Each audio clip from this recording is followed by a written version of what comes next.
Boa tarde, meu nome é Gabriel, sou R4 de terapia intensiva. Vou apresentar minha revisão sobre drogas vasoativas, tá certo? Vai ser uma aula mais, eu tentei fazer mais prática, claro, sim, eu tenho que dar alguns conceitos, né? Mas tentei fazer o mais prático possível para vocês, tá bom? Primeiro, então, assim, ainda não foi dada aula de choque, mas assim, acho que já que eu vou falar de droga vasoativa, eu falo um pouco de choque antes, tá bom? Então, choque, qual o conceito? Um estado de falência circulatória com utilização celular inadequada de oxigênio. Você tem um desbalanço entre a oferta de oxigênio tecidual, que é o DO2, e o consumo de oxigênio, que é o VO2. Tem essa fórmula aqui do DO2, e perceba que nessa fórmula o débito cardíaco entra aqui, é um fator importante. Por sua vez, o débito cardíaco é o volume sistólico vezes a frequência cardíaca. E bom, esse volume sistólico, para você ter um volume sistólico, você tem que ter fluxo. Para você ter fluxo, você tem que ter um gradiente de pressão. O que gera um gradiente de pressão que a gente chama de volume estressado. Explicar rápido sobre esse conceito de volume estressado. No nosso corpo, os vasos sanguíneos, eles têm uma complacência, geralmente uma complacência boa. E quando a gente coloca uma droga vasoativa, uma medicação vasoativa, a gente aumenta, a gente estressa esses vasos. Esse estresse permite que o corpo recrute mais volume sem você dar volume para o paciente. Então, é mais ou menos esse o conceito de volume estressado. E é por isso que a gente usa a droga vasoativa no choque, principal indicação. Basicamente, né, falando o tratamento do choque, identificar e tratar a causa base, ressuscitação volêmica, suporte ventilatório e drogas vasoativas. Os tipos de choque, eu não vou entrar muito nisso, eu só coloquei mesmo, só como introdução, que é o choque distributivo, que você tem principalmente uma vasodilatação da periferia. O choque hipovolêmico, que você tem perda de plasma ou de sangue mesmo. Choque cardiogênico, que você tem falência ventricular. E obstrutivo, que você pode ter um tamponamento pericárdico, pode ter um pneumotórax também. E pode ter um TEP. Agora a gente vai falar de conceito mesmo de droga vasoativa. Bom, quando a gente fala assim, tipo, agente vasoativo, droga vasoativa, o que seria? Bom, eu vi que eles podem ser divididos em agentes simpático-miméticos, análogos de vasopressina e angiotensina 2. E o que a gente fala de catecolaminas? Que a gente fala muito assim, catecolamina, mas o que é catecolamina conceitualmente? Catecolamina é composta por, quimicamente, né, um anel benzeno com 2 grupos hidroxil em átomos adjacentes de carbono, o terceiro e quarto átomos. Essas catecolaminas, por sua vez, elas vão ser divididas em agentes diretos e indiretos, e apenas agentes diretos têm um papel no tratamento do choque. E esses agentes diretos, eles vão atuar principalmente em receptores adrenérgicos. Aqui, só falando, mostrando, né, que o anel benzeno é o carbono 1, 2, 3, 4, 5, 6. Aí aqui, no caso, a nora, né, aqui é o carbono 3, e o grupo hidroxil, carbono 4 com grupo hidroxil, e a adrenalina e a dopamina, a mesma coisa. Só saber mais ou menos também, assim, tipo, de onde vem, né, a síntese, assim, só uma coisa bem rápida para só a gente tá um pouco mais familiarizado com a estrutura molecular dessas medicações. Elas vêm do aminoácido tirosina, aí nisso vai ter uma enzima que vai transformar em dopamina, e a partir da dopamina eu tenho a noradrenalina e a adrenalina. De receptores adrenérgicos, eu tenho alfa-1, alfa-2, beta-1, beta-2. DOPA, principalmente DOPA-1, né, não é bem um receptor, a gente não considera um receptor adrenérgico. Eu estou falando dele só porque tem uma medicação chamada dopamina, que ela vai agir em receptores DOPA, e em doses maiores ela vai ativar receptores betas, e em doses maiores ainda ela vai ativar receptores alfa-1. Mas voltando aqui ao alfa e beta. O alfa-1 principalmente vai causar uma vasoconstrição arterial e venosa, pele e vasos esplâncnicos. O alfa-2 é uma vasoconstrição local, quando administrados localmente, uma vasodilatação e vasodilatação quando eles são administrados sistemicamente. Eles inibem o tônus simpático, mas assim, só de forma central. Uma medicação que faz isso, assim, que eu sempre confundi, é a clonidina. E assim, a clonidina é um alfa-2 agonista de ação central, então ela causa vasodilatação, tanto que ela é usada como antipertensivo. Mas então, assim, para nossa prática, o alfa 1 vai ser o mais importante.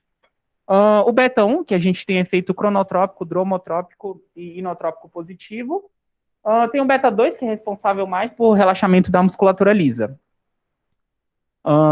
Bem, e tem a questão do dopa 1 também, que quando ele é ativado, tem dilatação de vasos renais e induzido natriurese, que pode acontecer quando você usa dopamina. Voltando aqui ao conceito de cronotrópico, dromotrópico e inotrópico, alguém sabe a diferença? Não? Bem, inotrópico está relacionado com contração, quando ele é o inotrópico positivo, então ele vai atuar vai estar relacionado com uma contração mais forte do miocárdio. Cronotrópico positivo vai ativar principalmente o nó sinoatrial, então assim, se é positivo, então ele vai aumentar a frequência cardíaca por mais disparo do nó sinoatrial. E dromotrópico, ele vai atuar, na verdade, na condução, nas fibras de condução em si. Então, se é um dromotrópico positivo, a condução vai ser mais rápida. Bom, sobre receptores alfa, sim. Receptores alfa, eles são receptores, um esquemazinho, né, bem rápido. Eles são receptores acoplados à proteína G. Esse receptor, quando ele é ativado por um alfa-agonista, vai ativar a fosfolipase C. A fosfolipase C vai ativar principalmente o trifosfato de inositol e diacilglicerol. Principalmente o trifosfato de inositol vai liberar o cálcio citoplasmático o cálcio do retículo sarcoplasmático. Isso vai ativar a proteína quinase C, e a proteína quinase C ela vai ativar receptores de cálcio voltagem dependentes. E o próprio aumento de cálcio no citosol também vai ativar essa proteína quinase dependente de calmomodulina. Isso vai ativar a vasoconstrição. Mas, assim, lembrar, acho que é importante talvez dessa parte inicial, que o alfa-agonista vai ativar o receptor alfa. Esse receptor é um receptor relacionado com a proteína G, e vai ativar a fosfolipase C, que por sua vez vai promover um influxo de cálcio intracelular, tanto de fora, quanto também vai liberar cálcio do retículo sarcoplasmático. Tem aqui uma figurinha também esquemática que eu coloquei, que é basicamente a mesma coisa. Ele é uma figurinha que coloca como é que as drogas vasoativas elas vão atuar aqui nesses receptores. Aqui a gente vê, né, que tem o retículo sarcoplasmático libera cálcio, e aqui são os canais de cálcio voltagem independentes que a proteína quinase C ela ativa. Isso vai causar um aumento de contração. Isso aqui para receptores alfa, principalmente. Sobre receptores beta, eles são receptores que também eles estão associados com a proteína G. É um receptor que vai ativar a adenilciclase, que vai aumentar a formação de AMP cíclico. Aí aqui você tem duas vias, seria a via beta 1 e a via beta 2. A via beta 1 está relacionada principalmente também com o aumento do cálcio citoplasmático. Esse cálcio vai promover uma interação melhor das proteínas de actina, miosina e troponina, que vai causar um inotropismo positivo e também um cronotropismo positivo. E já na outra via, a via beta 2, você tem essa proteína quinase dependente de MP, que ela vai fazer o contrário. O retículo sarcoplasmático ele vai puxar cálcio para ele. Isso vai causar uma vasodilatação, principalmente musculatura lisa, né?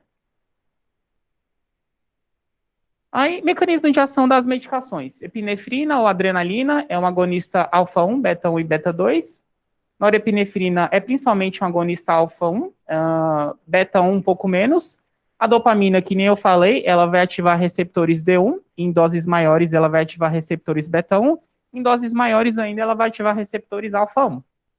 E a dobuta, ela é um fármaco, ela é sintético, tá? Assim, ela não é natural, que nem a dopa, a nora e a adrenalina. E ela é composta de 2 isômeros. Tem um isômero beta-1 agonista, que vai ser responsável principalmente pelo inotropismo da medicação. E esse isômero também é antagonista alfa, mas ela tem um outro isômero com atividade alfa 1 potente. Aí por isso, como tem esse antagonismo alfa, então às vezes essa é uma das razões que ela causa vasodilatação. Mas não tanto. Bom, vou falar um pouco aqui só de prática de medicação, como a gente dilui, a concentração que ela vem. A noradrenalina, 4 miligramas por ml, vem numa ampola de 4 ml, ou seja, numa ampola você tem 16 miligramas. Aqui eu coloquei mais ou menos a diluição prática que a gente faz na maioria das UTIs. Mas sempre quando vocês estão passando na UTI, assim, nova, seja o AC, a ADS, a GS, a GN, enfim, a UTI do trauma, é bom vocês perguntarem mais ou menos qual que é a diluição daquele lugar. A noradrenalina não muda muito, não. A noradrenalina geralmente é simples ou concentrada, mas a depender da medicação, principalmente do buta, às vezes eles têm uma diluição padrão em cada lugar. Então sempre é bom perguntar. Mas enfim, geralmente a gente dilui 4 ampolas em... A gente dilui 4 ampolas em 234 ml de soro, dá uma concentração mais ou menos de 60 microgramas por ml. Cada 1 ml de velocidade corresponde a 1 micrograma por minuto. Então, para você calcular a dose da droga, basta você dividir a velocidade de infusão da bomba pelo peso do paciente. Tem uma minha vida de 2 minutos. Lembrar sempre de calcular pelo peso ideal a medicação, não pelo peso mesmo do paciente, assim. Porque, por exemplo, se for um paciente obeso, ele não vai, assim, ele pode ter um pouco mais de volume do que um paciente eutrófico, mas não é muito mais, assim. Então é melhor calcular pelo peso ideal. E é uma medicação fotossensível também. Aí eu, assim, comecei falando de Nora, mas assim, é a que a gente usa principalmente, mas qual medicação que a gente usa mesmo? Pode ser Nora, Adrena, Dobuta, Vaso, o que a gente usa de primeira linha e quando é que a gente usa? Isso aqui, não sei quem entendeu a referência, assim, apenas pessoas jovens e, assim, que assistiam um Bom Dia e Companhia vão entender. Aqui tem as várias medicações que a gente pode usar. E, enfim. Então, tá, a gente pode usar... Qual que a gente vai usar dessas aqui? Eu comecei falando de Nora porque é a que a gente mais usa. Mas, tá, e se a gente não tivesse Nora, o que a gente ia usar, por exemplo? Esse artigo aqui é um artigo de 2017, publicado no JAMA. Foi uma corte retrospectiva de 2008 a 2013, que analisou mais de 160 mil pacientes admitidos com choque séptico em 150 hospitais. Nessa época, principalmente nos Estados Unidos, teve um desabastecimento de noradrenalina. Então, eles foram obrigados a usar outras medicações vasoativas para o choque. E ele queria ver o cuidado, os desfechos no cuidado desses pacientes em 2011, que foi o ano que houve esse desabastecimento. É importante que desses 26 hospitais foram classificados como hospitais com baixo estoque de Nora, e foram 27 mil pacientes. E outros 112 hospitais tinham um estoque consistente. Foram incluídos pacientes que usaram por 2 ou mais dias os seguintes vasopressores: Nora, fenilefrina, que é um alfa-1 puro, tá? Não falei dele. Dopa, epinefrina e vasopressina. E a análise primária foi comparar a mortalidade durante períodos de baixo estoque de Nora com períodos de estoque normal. Aqui a gente vê que, principalmente em 2011, durante o segundo, terceiro quartil, você teve uma queda no uso de norepinefrina e você teve um aumento considerável no uso de fenilefrina. Tá, mas e aí, o que isso causou? A gente vê que, justamente nesse ano, esses pacientes tiveram uma diferença de mortalidade, uma diferença absoluta de 3,7%, com um P significativo. Então, você teve uma diferença nesses pacientes, assim, tudo bem, é o estudo de corte, mas vários pacientes, esses pacientes morreram mais. Os pacientes que usaram fenilefrina com relação em detrimento da noradrenalina. Aqui, só a frasezinha assim, que a gente falando assim, que será que realmente, assim, tipo, não sei se vocês lembram, porque eu coloquei esse negócio do PlayStation, porque, assim, não sei se vocês lembram que às vezes a pessoa queria um PlayStation, mas ganhava um jogo da vida. Então, assim, é a mesma coisa com medicação. Eu quero uma noradrenalina, mas eu ganhei outra coisa, uma fenilefrina, alguma outra droga. Eu só coloquei aqui. Você ganhou um jogo da vida, mas tudo bem, é quase um PlayStation. Sim, será mesmo? Você entendeu? Eu não acredito que você entendeu.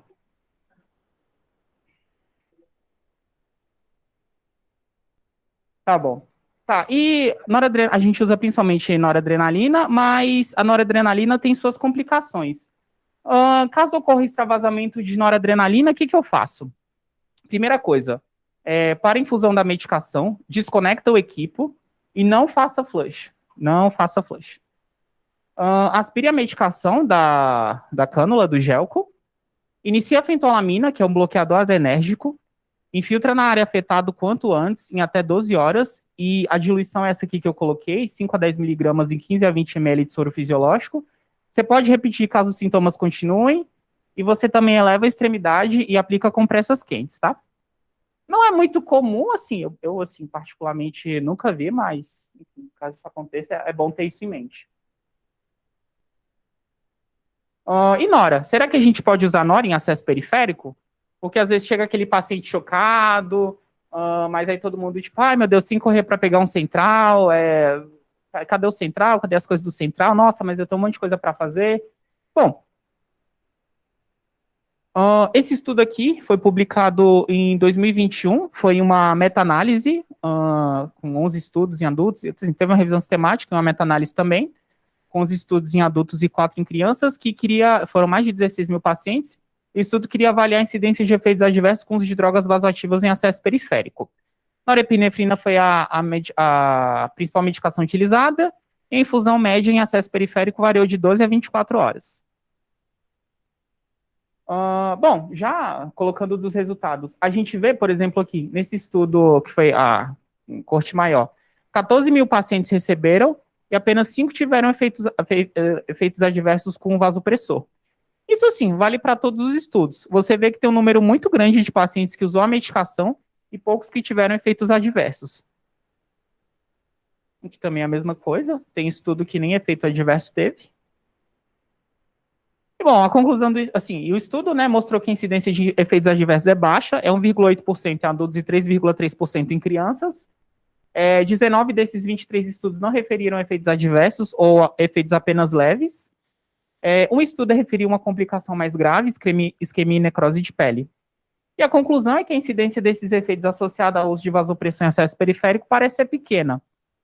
Então, assim, quando você tem um paciente desse, um paciente chega grave, que precisa de noradrenalina, você pode sim começar em periférico, você sim, fica de conclusão que realmente você vai ter que pegar um central nesse paciente, mas você não precisa correr, não é aquela coisa assim, ai meu Deus, claro que você também não pode barrigar muito, né, mas você faz com calma.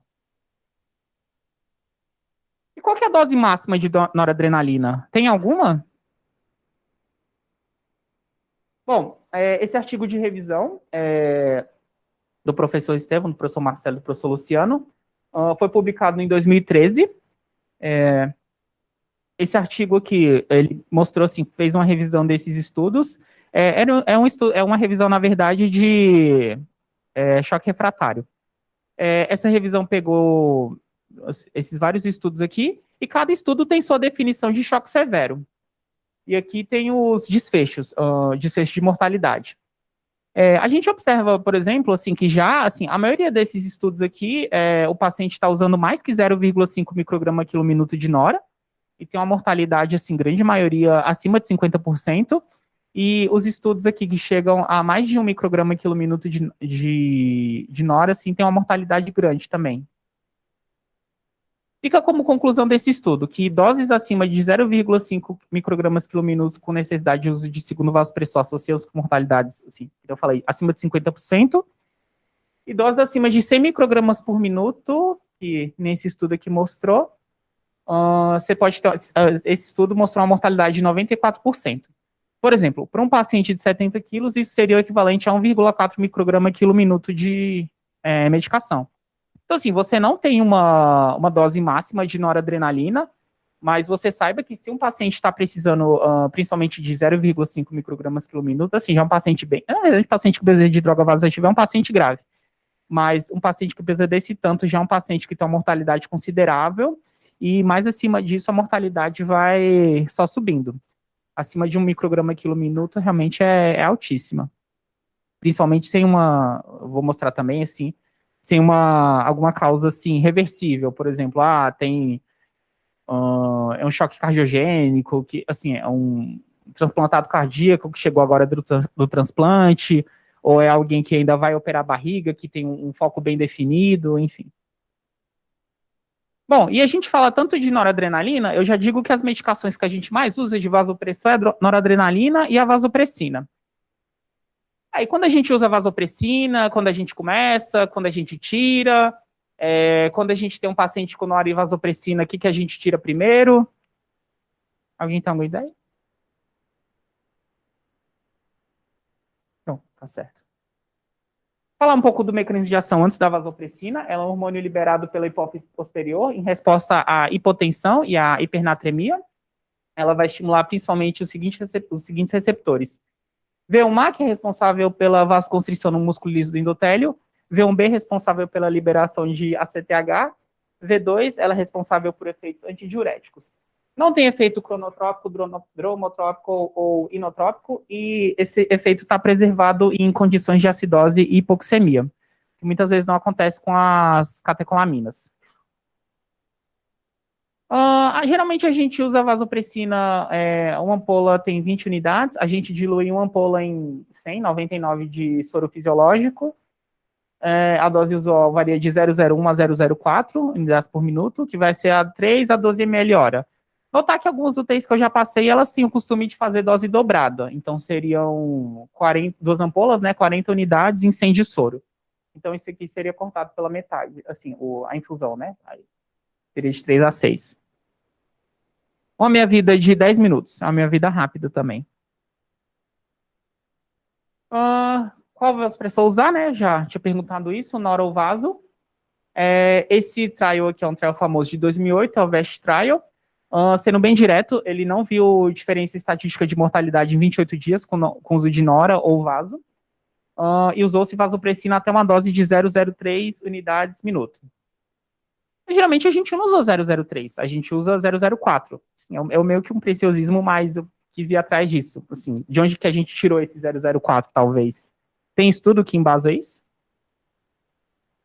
Teve esse estudo aqui, interessante, que ele queria saber se tinha uma deficiência de vasopressina no choque séptico.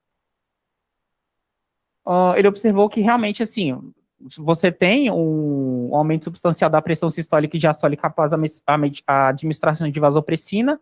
Ele usou vasopressina nessa dose de 0,04 e esse estudo sugeria níveis inapropriados de vasopressina no choque séptico. Ele mostra aqui, compara pacientes com choque séptico, que tem uma liberação inadequada de vasopressina no organismo, pacientes com choque cardiogênico, por exemplo. Aqui ele coloca o aumento que ele teve, né, na pressão arterial sistólica com a vasopressina, sem a vasopressina e depois que ele administrou a vasopressina novamente. Isso aqui só de fisiopatologia também, que eu já falei, né, que essa aqui é a secreção de vasopressina, que ela vai aumentar conforme a osmolaridade do plasma aumenta e conforme você tem hipotensão também. E que a vasopressina, ela teria, assim, que ela tem realmente, então, um feedback não só pelo sódio, mas ela também faz, assim, ela também é ativada pelo reflexo barorreceptor.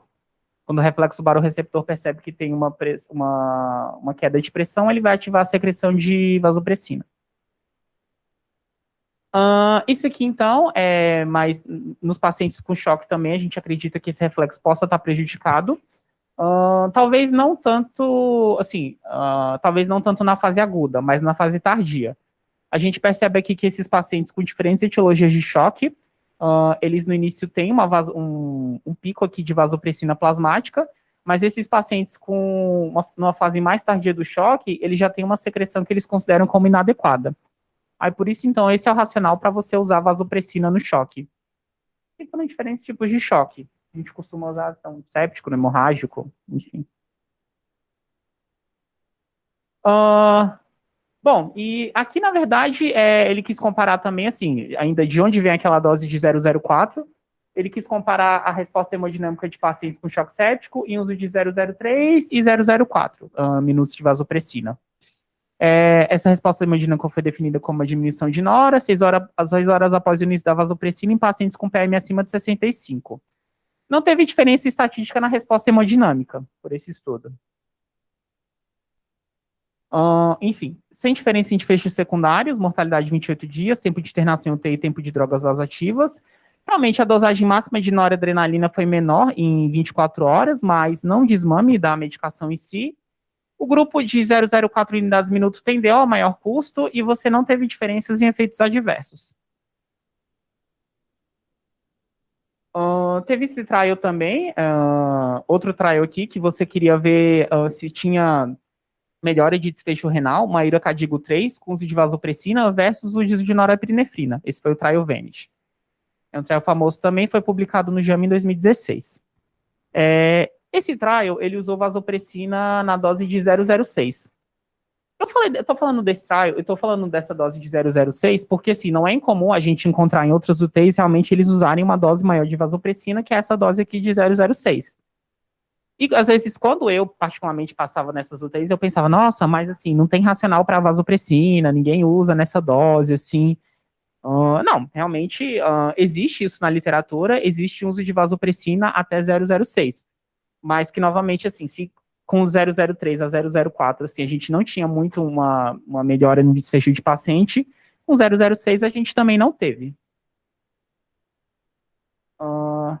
Beleza, então? Beleza, então, assim, a gente sabe, então, a gente entra primeiro com nora, na maioria dos choques, depois a gente entra com vaso, mas quando a gente entra, assim, tem um racional para entrar com vasopressina, né? Eu mostrei que tem uma depressão dos estoques de vasopressina no choque, principalmente o séptico, mas e aí, quando é que a gente vai entrar com vasopressina, assim? Qual dose de nora? E quando é que a gente desmama? Como é que a gente faz? Esse estudo randomizado de 2003, na revista Circulation, ele queria comparar parâmetros hemodinâmicos de pacientes com noradrenalina e pacientes com nora e vaso. Era iniciado vasopressina quando a nora atingia uma dose de 0,5 e a vasopressina era desmamada quando a nora atingia... a vasopressina era desmamada quando a nora chegava a 0,3. Tinha um grupo norepinefrina, ou assim, tinha um grupo só noradrenalina e um grupo nora e vaso, e o grupo nora e vaso apresentou menos taquicardia, menos uso de norepinefrina, maior PAM e maior índice cardíaco e maior volume sistólico. Então, assim, é basicamente um trial que comparou, esse trial, na verdade, comparou um grupo norepinefrina com vasopressina e o grupo só norepinefrina. E ele viu que, assim, talvez a vasopressina tenha principalmente alguma melhora nisso aqui, em taquicardia. Mas agora sim que vê o desmame. E tá, a gente tem um paciente com nora e vaso, o que a gente vai tirar primeiro? Esse estudo aqui também foi um estudo randomizado, foi publicado em 2018 na Critical Care. Ele queria avaliar a incidência de hipotensão no desmame de vasopressores em pacientes com choque sépticos, com concomitante norepinefrina e vasopressina. Quando a nora chegava em 0,3, a vaso era adicionada a 0,03. E o desmame de nora ou vaso ocorria quando a nora chegava a 0,3 de novo. Esse estudo foi interrompido precocemente porque você tinha mais hipotensão significativa no grupo que você desmamava a norepinefrina primeiro. Então, desmamar a vasopressina quando a nora chega em 0,3 parece ser mais seguro em pacientes com choque séptico. Então, por isso que tem aquela regrinha. Quando a gente tem 0,3 de nora, a gente associa a vasopressina e depois, quando a gente baixa de novo para 0,3 de nora, a gente tira a vasopressina. Você não tira a nora e deixa a vaso, por esse estudo. Vou falar de outras medicações também e do uso delas. Já falei de nora e vaso, que são as principais que a gente usa no choque mesmo. Adrenalina. Adrenalina tem que a diluição dela. Não é comum a gente usar. A gente usa principalmente mais, assim, em bolos mesmo, na PCR. É a primeira escolha também no choque anafilático e no uso da bradiarritmia estável. A gente não usa muito porque, principalmente, doses altas e prolongadas, elas podem causar necrose focal do miocárdio e estimulam a apoptose direta. É uma medicação que também precisa de equipe com fotoproteção e tem uma meia-vida menor que 5 minutos. Todas essas medicações, a nora tem uma meia-vida de 2, a vaso de 10, a adrena de 5. É bom só pensar nisso quando a gente estiver desmamando, essa questão de meia-vida, porque às vezes a gente vai muito rápido ou muito devagar mexendo na bomba.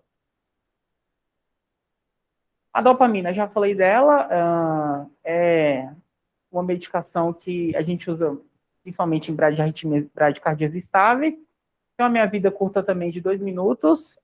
A gente usa doses baixas, elas estão associadas com a estimulação de receptores D1, que vão promover principalmente a natriurese. Doses intermediárias vão estimular mais receptores B1, que vão promover principalmente aquele efeito cronotrópico, inotrópico, dromotrópico. E a gente também, em doses altas, estimula receptores alfa-1.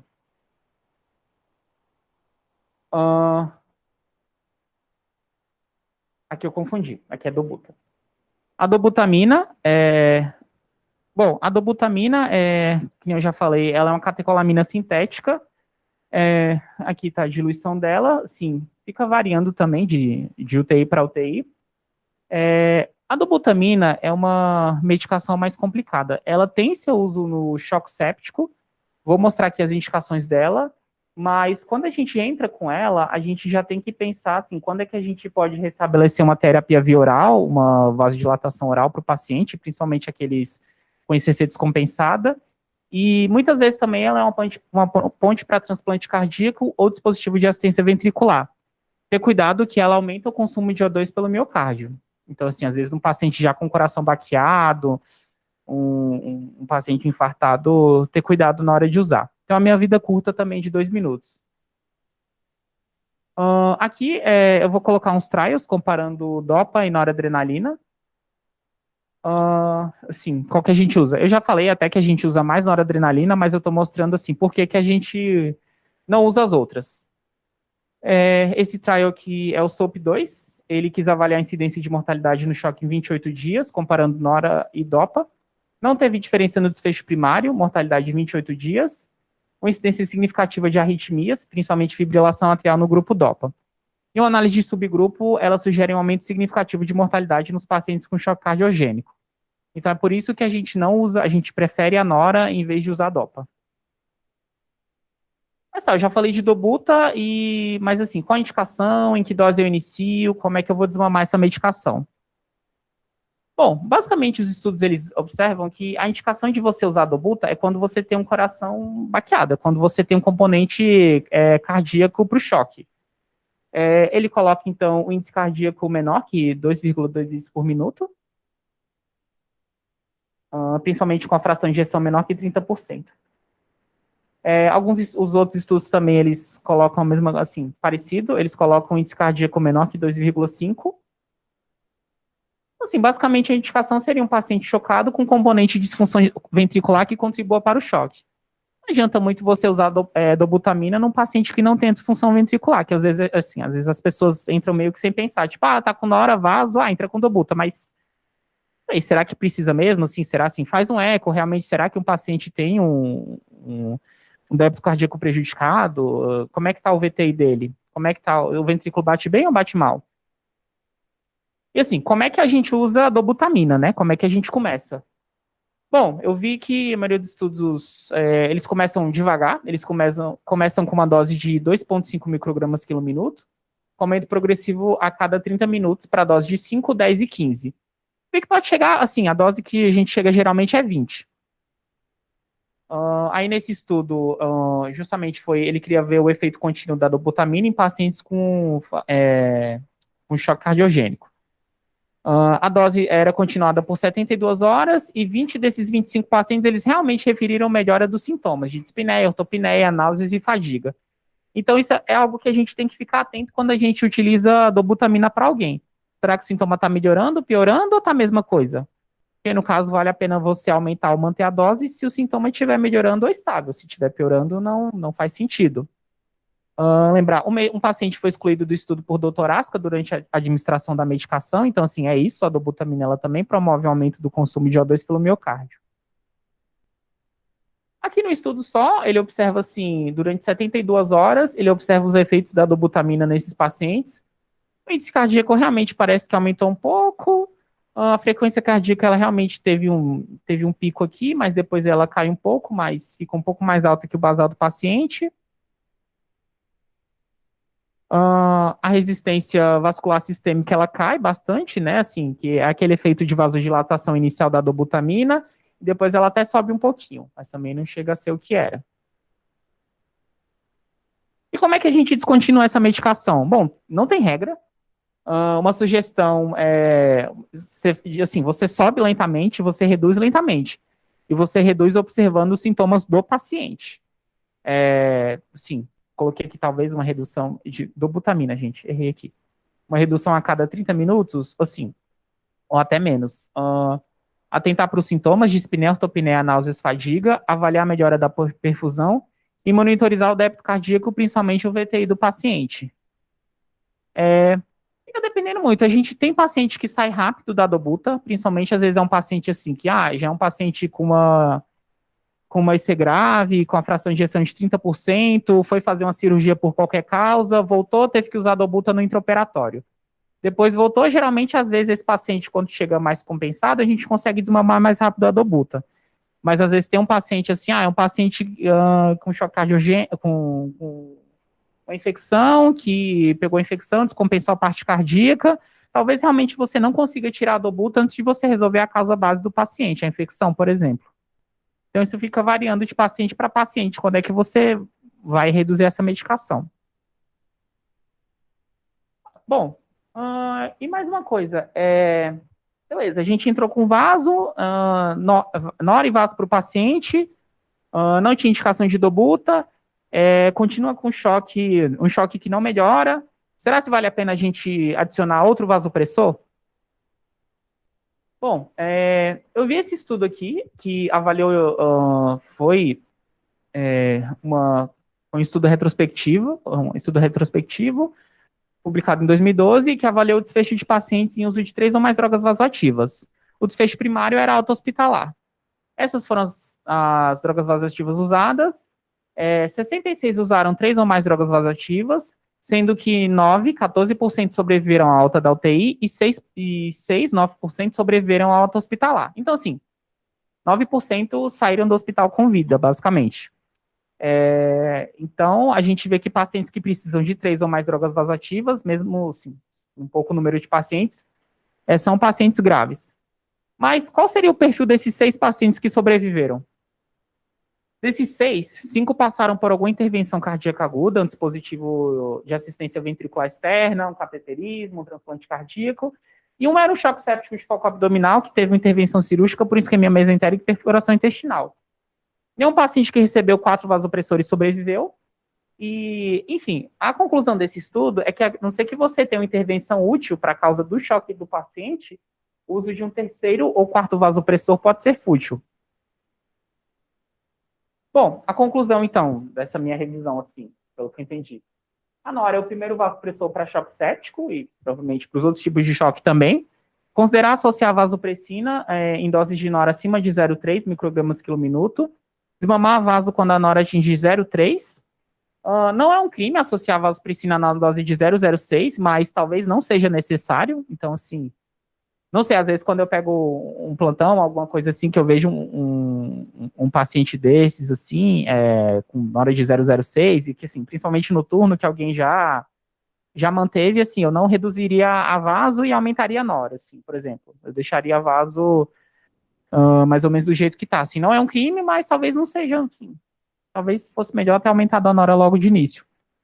Uso de dobuta em pacientes com choque com componente de disfunção ventricular. O uso de dobutamina assim, use principalmente pacientes com choque com componente de disfunção ventricular importante. Atentar principalmente para melhora ou piora de sintomas e o paciente estiver entubado ou fazer um eco, um VTI, para ver se realmente mudou alguma coisa. Elevar a dobutamina de forma devagar e desmamar de forma devagar também. Muitas vezes, que nem eu falei, é uma ponte para otimização de vasodilatadores orais, ou então um transplante cardíaco, ou um balão intraórtico, algum dispositivo. Tá certo? E agora vem o melhor slide da aula. Como diria a grande filósofa, Tati Quebra-Barraco, quem não gostou, bate palma, quem gostou, bate palma, quem não gostou, paciência. Você entendeu também? Não sei, perguntas?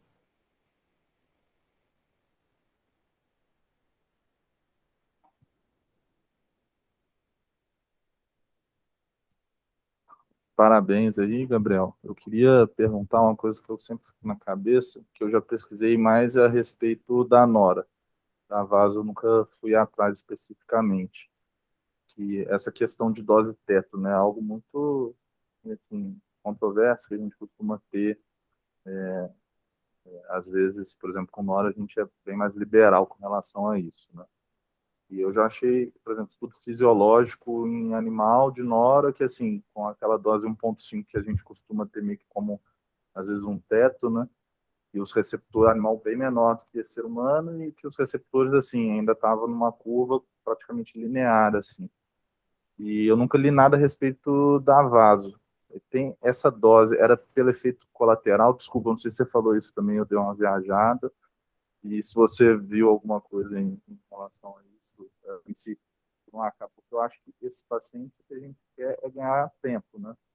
Por mais que não tenha impacto em desfecho duro, talvez assim, de 0,04 para 0,06, mas eu acho que um ou outro paciente, aí acho que pode um pouquinho do senso comum, né? Talvez um ou outro paciente mais grave, assim, talvez pode não.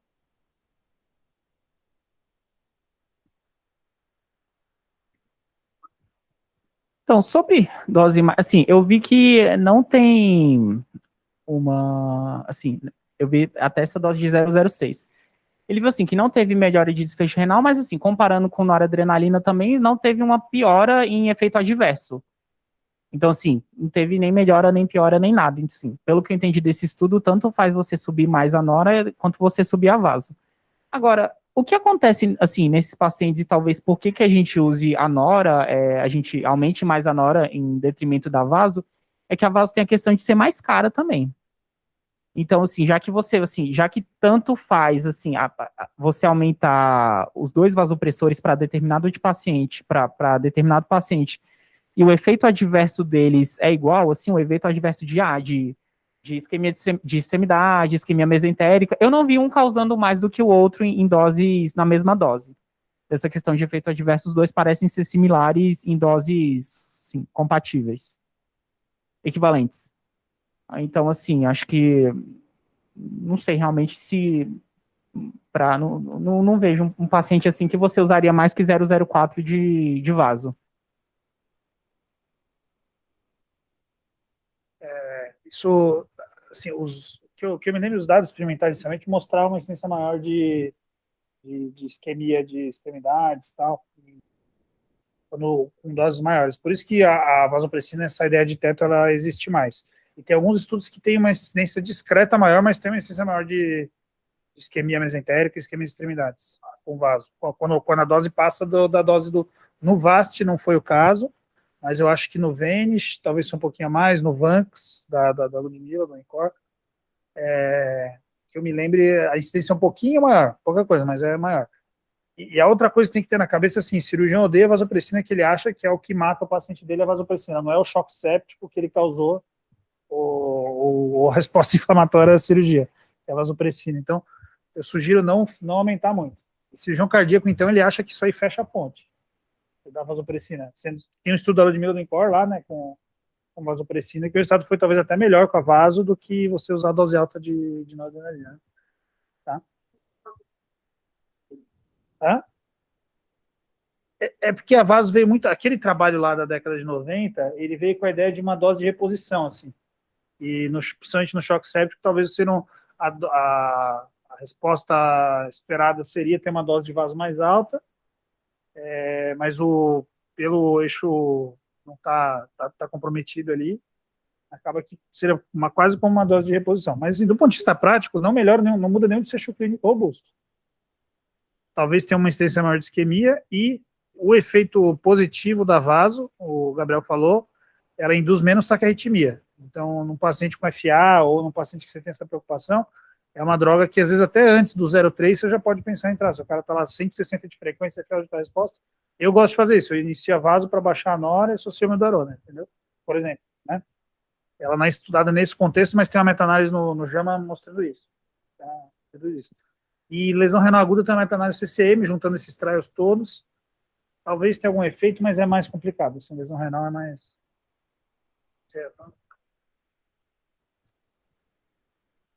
Curiosamente, eu fiz essa revisão ano passado, né? Então, eu li um pouquinho sobre isso. Na década de 80, década de 90, se estudou muito insuficiência endócrina associada ao choque. Daí veio hidrocortisona, daí veio vasopressina. E aí eles dosavam o nível sérico de vasopressina e de metabólitos em doentes saudáveis, em doentes chocados e em chocados que iam bem e que iam mal. Então daí que o professor comentou da ideia de reposição. Entendo sua pergunta, né? Pô, será que mais não será melhor? Mas veio disso, de a gente atingir nível sérico de vaso e de metabólitos, assim como de doentes saudáveis ou de doentes chocados que iam melhor. É uma resposta fisiológica, acho que a resposta clínica talvez a gente não tenha mesmo.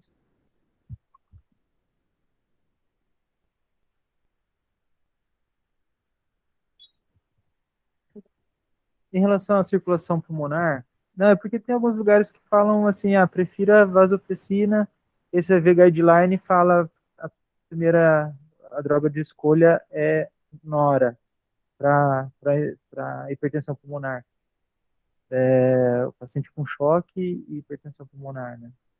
Você chegou a ler alguma coisa?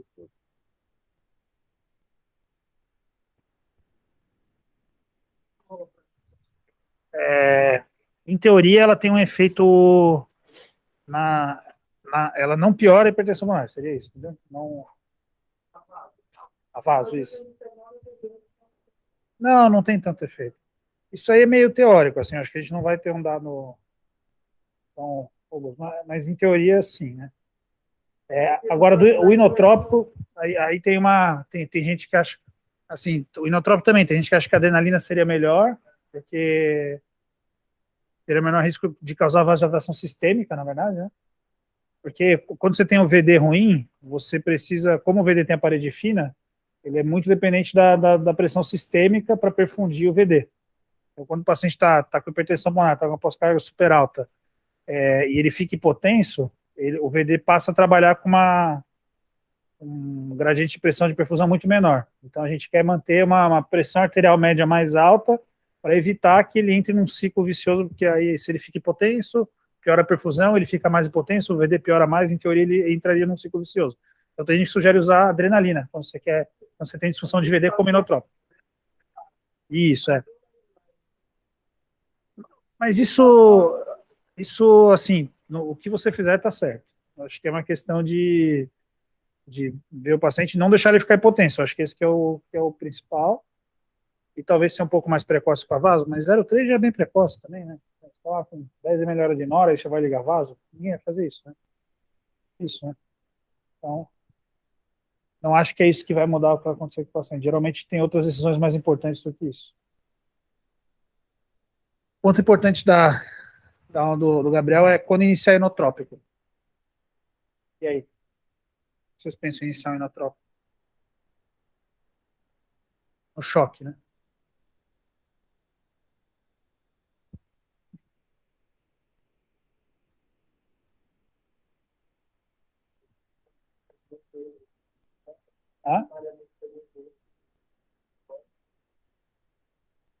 Se for um choque séptico, que é primariamente distributivo, mas que faz disfunção ventricular, porque a indicação é a mesma. A gente precisa ter 3 critérios para pensar em iniciar um inotrópico. São 3 coisas. O Gabriel focou bastante em 2 ali.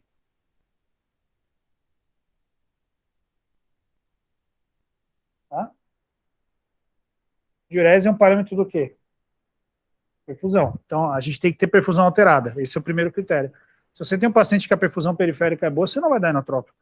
Tá quente. Dificilmente o inotrópico vai contribuir para ele ter a melhoria, né? Então, se a periferia está quente, o lactato não está alto, dificilmente ele vai ter algum benefício, né? Não que o lactato alto seja um sinal de uma perfusão isoladamente, mas... que mais? Aí são as outras 2 coisas que o Gabriel falou. Quais são? Tem que ter disfunção e... Tá? E tem que ter débito baixo. Então, não dá para ligar inotrópico sem medir o débito, é isso. Se você fizer isso, você está fazendo besteira, porque você tá iniciando as escuras, pode ser que você até queira. Quer dizer que eu preciso ter um monitor de débito cardíaco? Não, eu vejo isso com eco, eu consigo ter essa informação, né? Aquele paciente após a ressuscitação inicial, vamos pensar no choque séptico primeiro. Você tem a ressuscitação inicial, ele mantém sinais de má perfusão, lá que não clareou, por exemplo, aí você vê que você vai lá, faz um eco, pode ser um paciente de 20 anos isso, às vezes. Faz um eco, tá o VE paradão, você vai ver um VTI de 8. Às vezes, com frequência compensatória, 130, 140, ele está tentando compensar com isso, mas dá um débito baixo. Então, esse paciente, você provavelmente vai pensar em ligar o inotrópico. E o inotrópico sempre é uma coisa assim, se você pensou em ligar o inotrópico, hoje em dia a gente está cada vez mais caminhando para isso, ligou o inotrópico, não melhorou com o inotrópico, você já vai pensar em suporte mecânico, né? Tá? Para o ICC crônico com coração dilatado, o balão intraórtico ajuda. Fora desse contexto, dificilmente ele ajuda. Né? Por esse contexto, hoje em dia, a tendência é partir para ECMO. Né? Tá? Muito bem. Então, acho que isso tem que incorporar na prática. Não dá para, vou ligar um inotrópico, tem que ter má perfusão, tem que ter disfunção, se não tiver disfunção, né? Só vou ligar para quê, né? Só vai taquicardizar, se só vai ter efeito colateral, e tem que ter evidência, alguma evidência de débito baixo.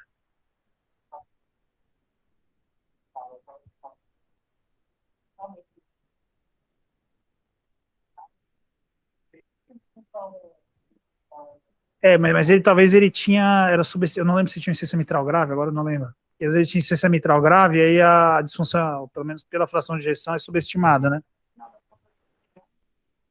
Então, mas eu acho que o coração batia bem, a impressão é que ele tinha um coração batia bem. Uma situação que isso não é válido, assim, é insuficiência cardíaca descompensada mesmo, porque às vezes você vê ali na clínica mesmo, né? O cara chega, ele chega impotência com pressão de pulso lá de 10, né? 70 por 60, meio gelado, você tenta vasodilatar, não dá certo, aí você liga o inotrópico direto, mas é um paciente que você já sabe que é um paciente que tem disfunção, tal, geralmente é paciente conhecido, né? Aí isso é uma situação baixa, mas idealmente a gente tem que ter esses 3 critérios, tá? E tem um inotrópico que a gente não comentou aí, né? Que a gente usa mais, não para choque. Rinone. Você chegou a dar uma lidinha em alguma coisa? Principalmente o milrinone a gente usa mais principalmente nos casos de vasoespasmo e hipertensão pulmonar. Eu não vi porque eu perguntei.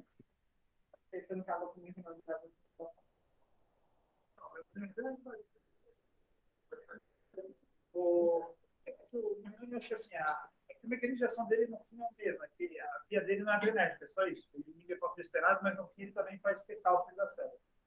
Então, em termos de taquicardizar, antigamente a gente achava que era diferente. O rinone,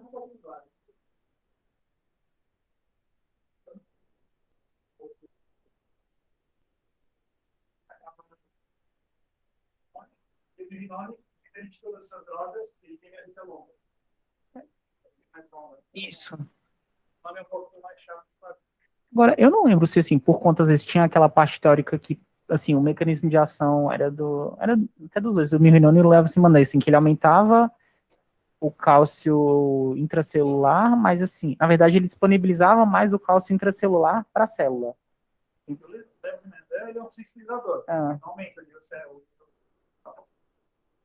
Comporta um pouco diferente, mas o Verminone, ele, no fim das contas, ele é como se fosse... Ele abre canal de cálcio. Cardíaca também, que a gente dá um Verminone para botar cardíaca. Tá maneiro.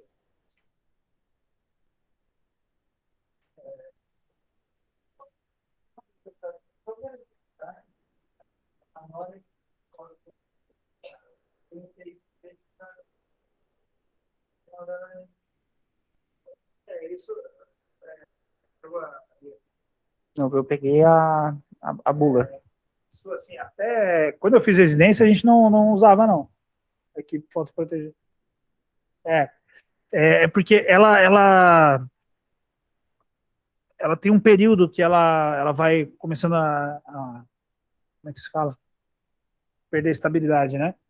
Então, se for um uso de curta duração, não é absolutamente necessário. Mas geralmente na UTI a gente liga e a duração é 24 horas, então o ideal é ser fotoprotegida. Mas a Nora, assim, não tem muito problema, porque se ela parar de perder efeito, você vai lá e troca a solução, né? E você vai ver que o doente está ficando impotente, né? Eu acho que seria esse a consequência imediata. Mas assim, a gente usava, e eu não lembro da gente ter... Eu não lembro, a gente não usava com foto protegida, aí veio essa onda aí, era 2011, 2012, Aí entrou na bula e ficou. Dá. Ó, a mortalidade com certeza era pior, né? Isso eu não tenho como é que era antes aqui lá.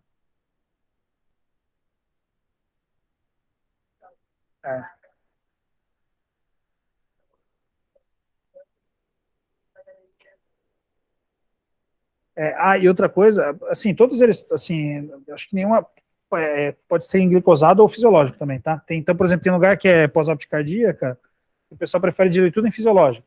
Por causa da hiperglicemia lá, dos trabalhos iniciais e tal, aí não dilui nada em glicosado, entendeu? A gente, ao contrário, a gente dilui em glicosado porque não quer que o paciente fique hipernatrêmico, né? Então, às vezes a gente faz para outro lado, mas meio que tanto faz também. Tanto do buta quanto na hora. Ah, boa. É. Não, eu vi assim, eu vi por alto que realmente assim, a acidose, o efeito é principalmente em receptor. Não, eu vi bem por alto, assim, que a acidose, ela, assim, não tem esse efeito com a vaso, mas tem com as catecolaminas, que a acidose prejudica a ação das catecolaminas no receptor, mas isso não acontece com a vaso. Não lembro.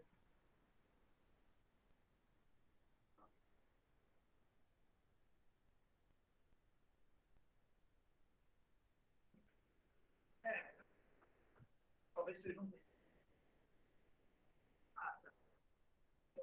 Assim, eu não lembro assim, nada específico. Só foi pra isso. Uma coisa tá ruim ali. A costose para aparecer da hora. Resolve você tratar a causa de base. Você trata como é social do professor. E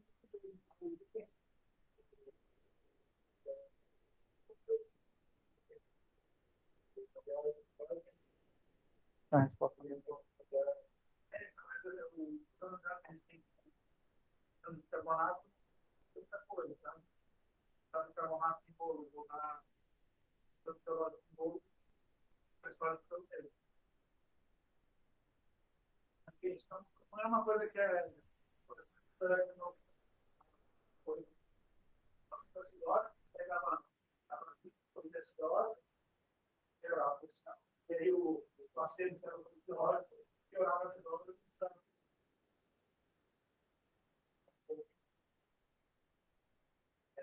Na prática, acho que assim, o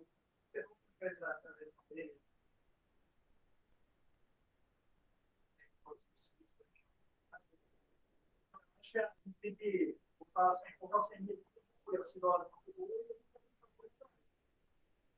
Acho que a medicina faz talvez melhor, mas se não tiver errado, a coisa de repente, o problema é que todo mundo põe na ele, tem que fazer diferente, para ver se eu falo lá.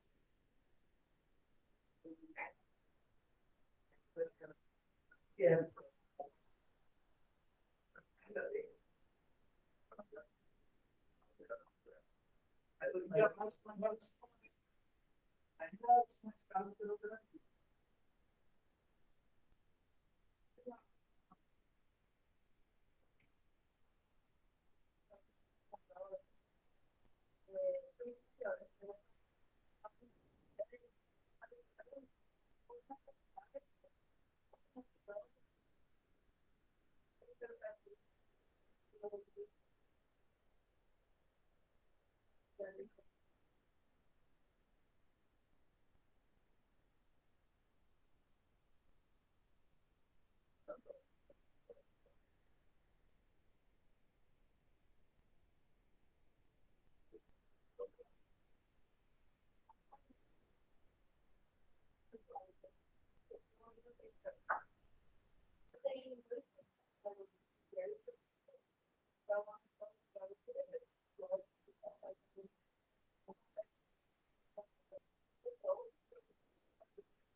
É, na Na hora do butadeno. adrenal, o que acontece? Ela aumenta a rede de polícia.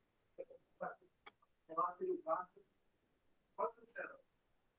Ele não quer se preocupar, porque o cientista vai se preocupar, aí começa a sobrar muito vaso. Sobrar muito vaso, o vaso vai lá, tá.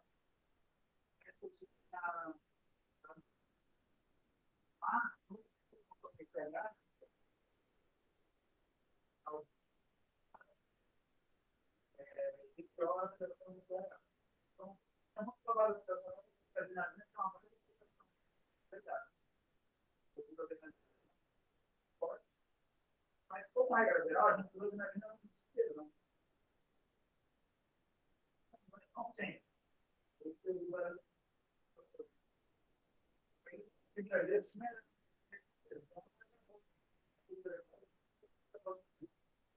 Por uma grau que a gente tem, ela não tem. Ela procura a versão dele. Pode ser. Aí vocês lembram, tá? Após um perdido, esse ele é muito.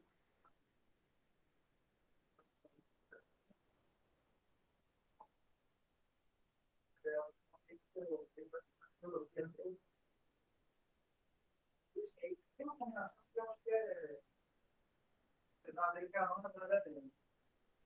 Aí é o que o Gabriel mostrou. Ele chegou a essa conclusão, ele pode escrever na verdade. Ele sabe o que está fazendo.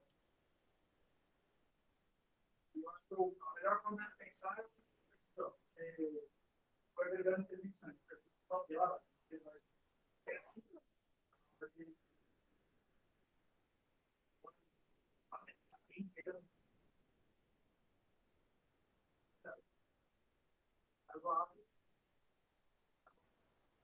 então, uma causa ainda que está preparando.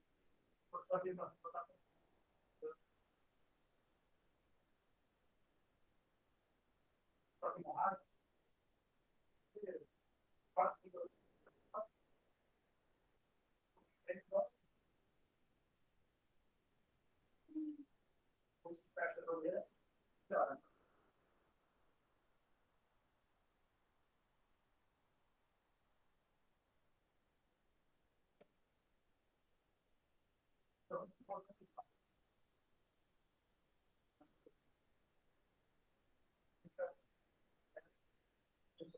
Não. Só tem dois slides que eu gostei, que foi o que eu fiz girar, que eu gastei 30 minutos, e o da Tati Quebra-Barraco. Inclusive, eu recomendo que vocês vão no show dela. É horrível, mas vale a pena.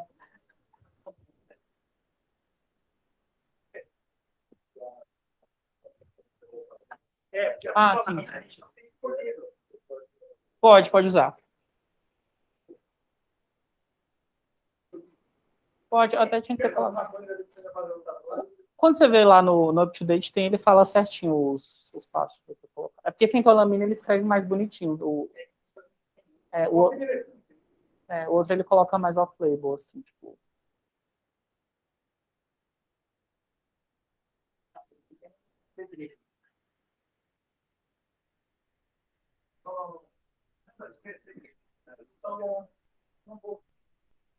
Usa aquele aramino.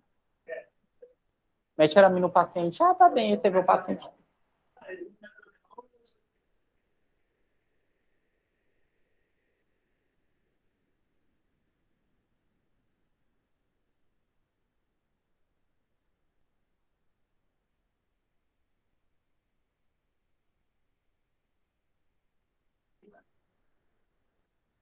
assim, vou ser sincero, assim, eu já vi alguns trabalhar. Às vezes você vê se extravasou, aí você vê assim, com uma placa memória, ele não tem cara que vai recruzar, entendeu? Você vê assim, mas no começo tempo, mas a pele está ainda. Quando for isso, você pode até ficar mais tranquilo, né? O problema é fazer aquela placa memória mesmo, assim, que você vê que faz alguma coisa. E na hora. Aí daí a gente tem que falar assim, a incidência do evento vai ser 1 cada 50 vezes que você usar, se for uma veia boa, para pegar a veia aqui.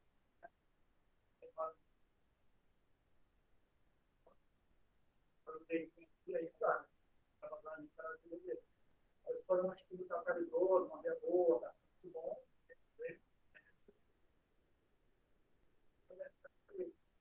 É mais tem muito receio, né? Mas é um balanço. Deixa o doente parar para poder. E aí, até pegar um central, ou liga a nota, tem momentos que você tem que falar, tem momentos que não é. Tem momentos que não é melhor. Assim, quando a gente tem que ver da péssima, é melhor passar o central primeiro, pegar uma vez de pé.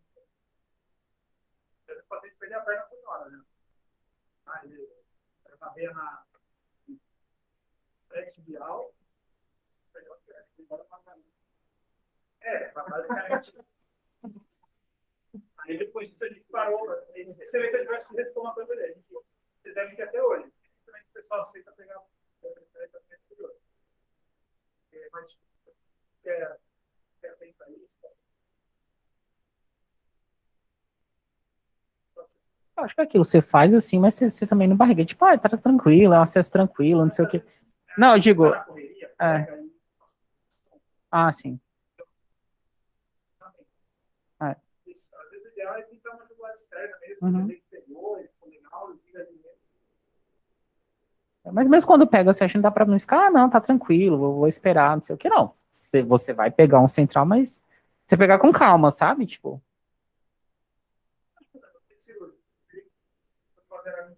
Sim. E aí, é melhor ficar fazendo nada.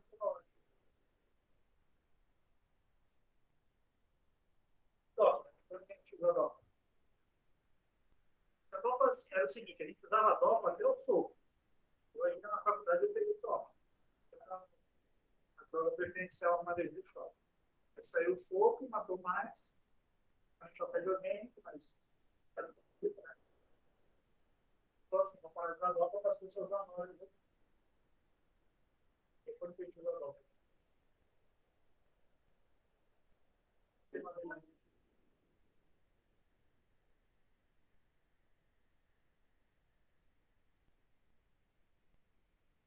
Faz aí. O guideline não faz, acho que é. Tem uma situação que eu gosto da top.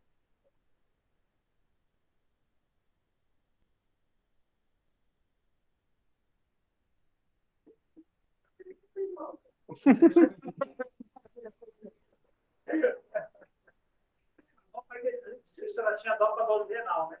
Na época de se fazer para ser renal. Isso é só para entender a importância de fazer isso aqui. Pessoal, não sei lá. Tem uma situação que era interessante, que o paciente, você já foi um paciente com paciente carótico, que eu estou falando. Não. Aí você liga a 2, é melhor de nós, ele fica hipertenso e faz bradicardia. Ele acabou de botar o stent ali na carótida lá no baroreceptor. Aí o paciente está fazendo um procedimento. Então, tem um paciente, você dá a nora, ele não está ouvindo. Aí você dá a dó para a dose de beta ali, vai tranquilo. Se você 24 horas, alguém aqui no baroreceptor, o paciente para de fazer.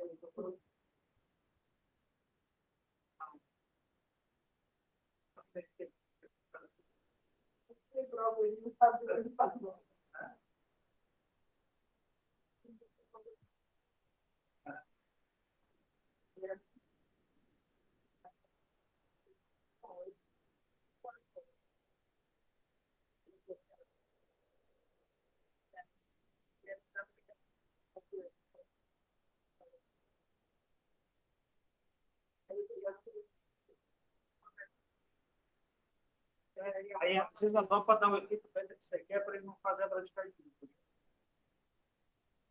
E às vezes, porque, por exemplo, o paciente que potência fica bradicardia. Geralmente não é a nossa causa mais comum, mas pode ser. Né? Aí você fica um pouco na frequência e você cura a pressão. Poucas situações assim que Eu estou falando que vocês considerados. Eu não tenho para ser escolha, porque às vezes você liga uma melhor regional, o paciente que pertence, aí porque ele que pertence ao ele faz bradicardia.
Assim, eu já me deu algumas vezes que o paciente joga com uma função séria, por exemplo, da ditadura, ele acabou de ver uma greve no ato, eu falei, não vem para ver.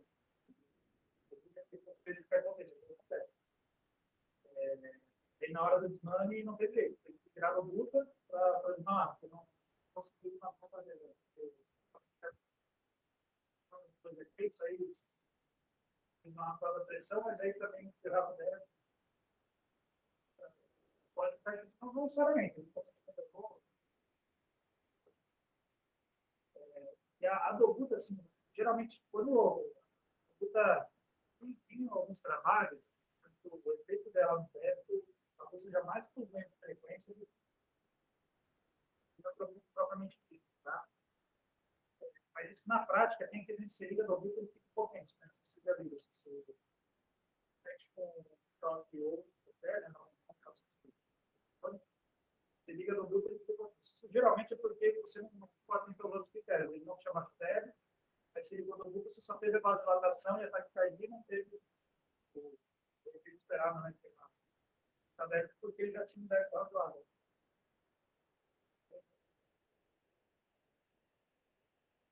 Se a gente for ver pela fisiologia gaitoniana, e a outra aula, a adrenalina, em teoria, ela aumenta mais o retorno venoso, pelo efeito dela mais vasoconstrutivo, ela disputa volumes quânticos, você pode ter. Em alguns casos, você achar que a doença é muito importante. Isso é uma coisa de deixar para essa aula aí.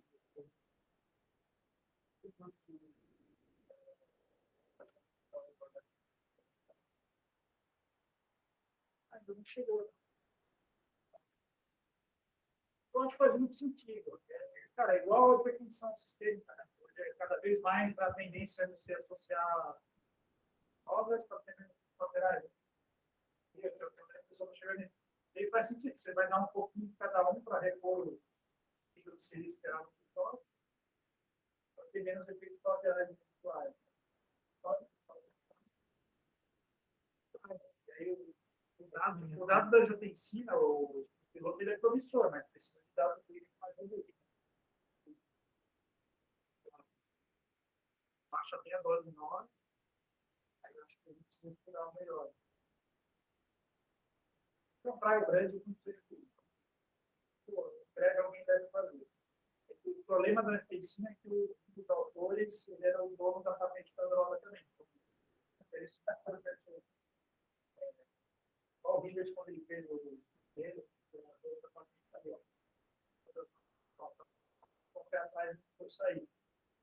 tiver um patrocinador grande, que ele não seja um produto público, eu acho que vai poder considerar. O Delon não está apostando muito. A comentária mais legal que a gente tem para shopping, que a nova precisa ter feito um pouco de esforço, na verdade, não veio nada.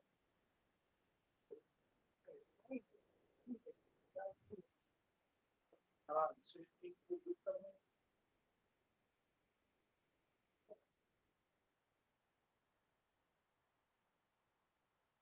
Certo?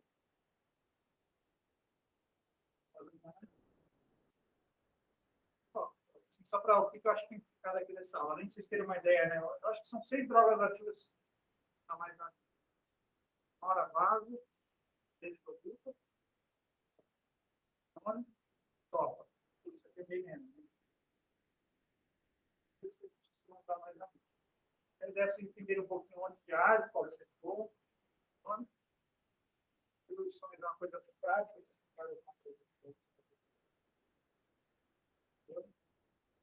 teoria a gente tem protocolo de evolução de padrão. Bem teoria, hein? Quem tem que gosta de uma coisa, outra. A gente gosta do Guta mais concentrado, porque geralmente considerador Guta, tem que o paciente duas ampolas, o cara vai receber entre ml produto e 1 quilo.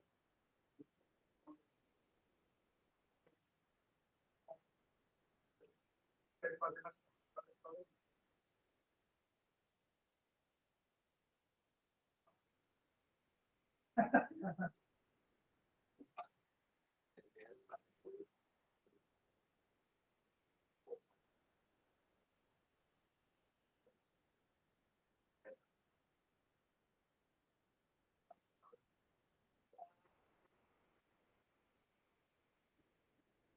E aí fica esse a nora. Né?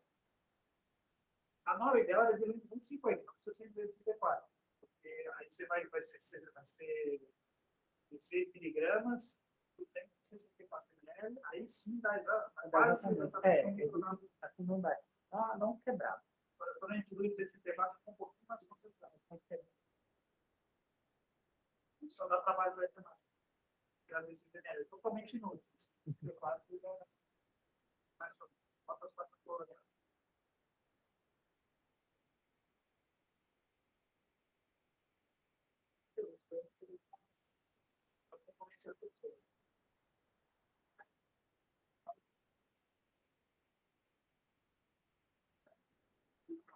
Mas aí você dá uma.